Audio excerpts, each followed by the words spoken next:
Good morning, good afternoon, good evening, folks. As we mentioned this Friday morning on the Daily Financial News, up first is our good friend and non-QM lender, Stephen Dow. How you doing, sir? I'm doing fantastic. Good morning. How are you? Man, I'm doing great. We got more students buying the course, more people doing the work. We're sending out 6 postcards this morning. We're going to crush this goal of getting 500 deals. So, oh, no doubt. I didn't have any doubt, to be honest with you. I know that you're, usually pretty optimistic, but at how things are going and the effectiveness of the course, there was just really no doubt in my mind, at least. So, but yeah, I foresee this. It'll happen. Oh yeah, it'll happen. I'm going to dye my hair purple, and I'm going to have to get Velocity Mortgage to cough up some money to be part of the. I want to send $10,000 to a food bank, so I'm going to send 5,000 myself, and I'm going to get all of my partners to pony up some money. So I'm going to come up. I'm going to come hit Velocity Mortgage up for some money when we get close. So just know that request is coming. To be honest, we would love to kind of participate. Pre-COVID, we had like a volunteer kind of, initiative to kind of give back to the community. So no, I think that would be something we would be definitely open to. So, we'll talk about that off air. Yeah, we'll talk it offline. I just wanted it on video. So now I can hold your feet to the fire. Well, hey, smart. Yeah, there you go. Exactly. I'm no dummy.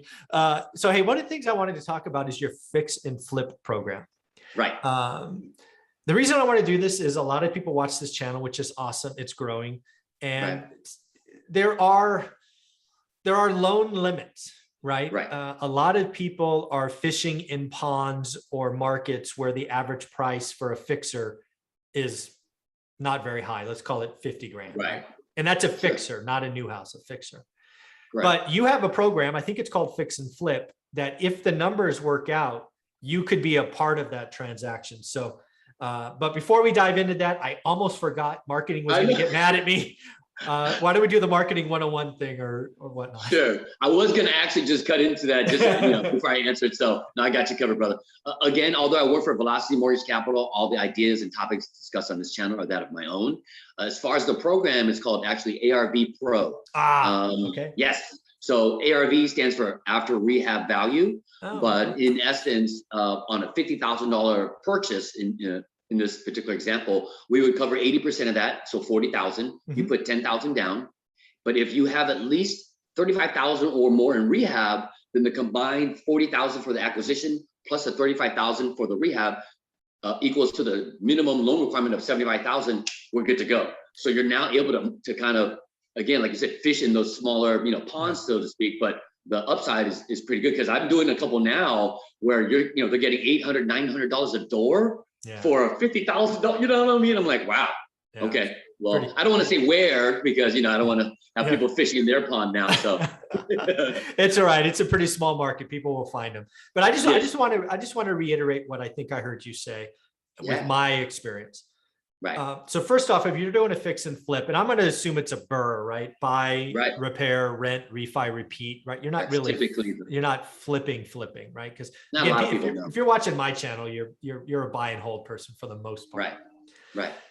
So what I'm seeing out there is, if you're looking at projects or fixers, from where I sit, you really got to make sure that the ARV, or the finished value, in my opinion, it's got to be really north of 115. Right. To make sure this works, because again, you got to get out of the loan also with equity. So I would tell you need wiggle room. Yeah, you need wiggle room, because again, those appraisals of refis are not purchase appraisals. They're more conservative. Tight. Yeah. They're conservative. Correct. That's a good way to put it. I've seen a lot of people get burned with BRRRR because they are they do everything right. They buy it right. They manage the project, but they get burned by the refi because they don't appreciate a purchase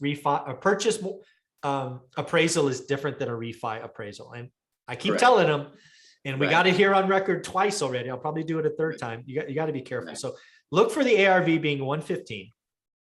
And then you kind of back, or more, right? 115 is the minimum. Then you could back off that. And I like the fact that, if they really do buy a fixer at 50 grand, they might, let's be clear, most lenders don't want to play. No, that's like a car loan to them. No. And if you want to know why, folks, people don't play, because I mean, it's just the rule of the jungle, right? A 50K loan is the same cost and experience as a 500K loan. Same paperwork, same right. signatures, same fees, same this, Yep. same that, same this, same that. It's just not profitable, folks. And you can No. blame Dodd-Frank 100% for the lack of small loans. But what you've just heard here with Steve is if you do the numbers right, you find the right project. If the total loan is going to be 75 grand, he's willing to play. Correct. So it's not the case with lots of, even some hard money lenders I know won't play with that kind of loan. Because again, it's the same paperwork, the same risk factors. Right.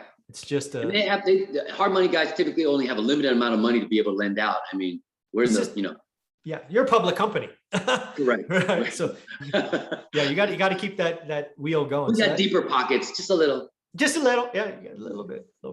Yeah, it's so again, what's the name of the program? ARV Pro. Did I write that down? Correct. The ARV program, or after rehab value, basically is what the acronym stands for. Right.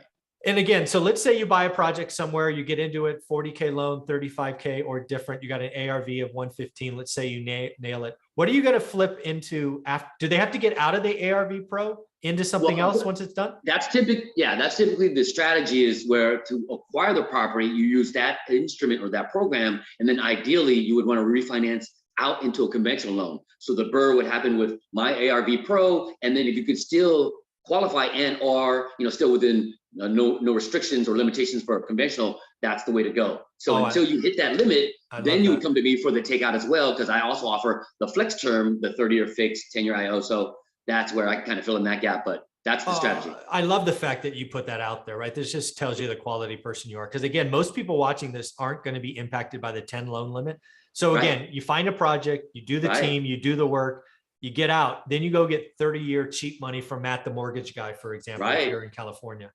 In the 3s or 4s or something like that, you know what I mean? So I know. It's crazy. Historically, it blows my mind. It hurts me. It hurts. I actually just did an apartment loan, a small apartment loan at 4.25. So I mean, no, I remember in the 6s, people were like cramming for 6s back in like the early 2000s, and they would like gladly take that. You know what I mean? So yeah, I got a 7 and an 8 on like my second or third one. It was. Oh, it's crazy. It's crazy.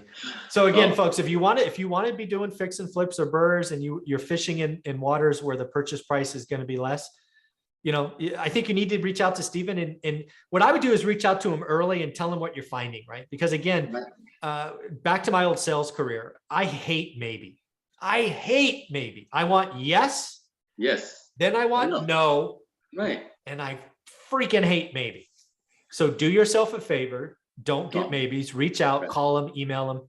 I guess we're going to do email, right? So where do you want them to email you? sdow@velocitymortgage.com is typically right below us. And in the description, it's there for that. So yeah, that's right. I'm just lazy, man. I put it in the description. It's right there. I paid paid somebody to do that, right? I'm not that creative. Every single day, all day. There's no way you're lazy, man. It's only because there's 24 hours in one day. If there's 25. You'd be doing it. So yeah, I do what I do, but I pay others to do stuff. Believe me, folks, when you look at my description, I did not do that. I paid somebody to do that. Well, you know what what you're best at. So yeah. And do yourself a favor. Also, folks, I'm going to put Steve's feet to the fire. I'm going to have Steve create a bonus section of my course called non-QM. Velocity Mortgage actually has a corporate deck. I'm going to have him record. So if you're in the course and you want to know more about the company, I'm going to say we're going to have this by the end of the month. I'll give you to the end of the month. Is that okay? That's fine.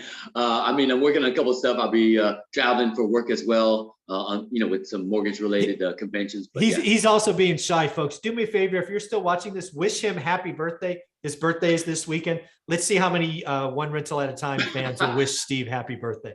Thanks, no problem, man. Enjoy yourself. You have a happy birthday weekend, and let's do episode number 2. Take care. Thank you. You too.